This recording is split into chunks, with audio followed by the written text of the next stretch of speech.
in the first 7 years of life. That's why poor people stay poor and rich people stay rich. The movie The Matrix is not science fiction. It's a documentary. Every human, and this is a fact, every human first 7 years is download hypnosis. The brain of a child under 7 is in a lower vibrational frequency. When you put wires on a person's head, you read electroencephalograph, reading brain activity. A child below 7 has a lower vibration than consciousness. It's called theta. Theta is imagination. Oh, that's how kids play a tea party with mud pies, but to them it's a real thing. A kid rides a broom, it's a horse.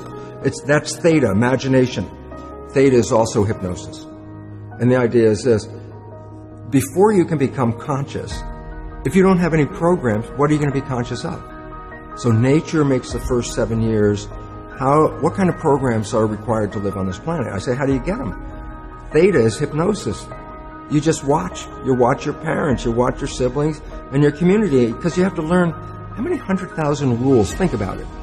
Just to be a functional member of a family and a functional member of a community, there are rules. Teach an infant these rules. I say, you don't have to. First 7 years, they observe it and just download it. Look, this is not new. I mean, there's the famous book, Rich Dad, Poor Dad. Sure. And basically said you come from a poor family and you could struggle your whole life and try to get rich, but you're not going to make it. And if you come from a rich family, you could be stupid your whole life and make it. Not because it was thinking, but it was unconscious behavior that was downloaded from rich families into kids, which is unconscious. So they're making the right moves unconsciously. If they engage their conscious mind, then they look stupid, but it's unconscious. And that's the same thing with poor people. Poor people have beliefs from the family. Oh, you can't make it, life's a struggle, things are hard, who do you think you are? And if that's the program you get, then 95% of the day you will sabotage yourself. And that's why poor people stay poor and rich people stay rich, because the programming.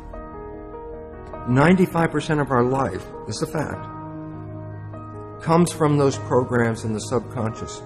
Every day, only about 5% of their life are you using conscious, which is creative. 5%. So your life is being lived, even though you think you're living your life. Exactly, and you don't see it because it's called subconscious, below conscious.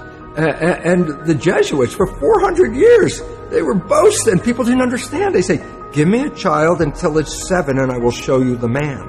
They've been saying that for 400 years because they knew 7 years was the program period. And 95% of your life after that will be whatever that program is. So you don't have to try and think about what happened. I just say, look at your life. The things you like that come into your life come in because you have a program that supports them. But anything you struggle with, work hard at, put a lot of effort into making it happen, why you're working so hard, inevitably you have a program that doesn't support that conclusion and you're trying to override the program. So you don't need to do a lot of shrink and psychology stuff. You just look at your life and say, where am I struggling?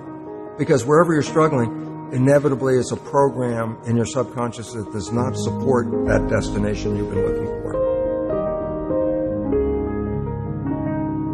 The conscious mind is creative and can learn in any number of ways. Read a self-help book, go to a lecture, listen to this program, and conscious mind's going to get some awareness. And I go, yeah, but subconscious mind doesn't learn that way. I go, right, it doesn't. Subconscious mind learns in two fundamental ways naturally.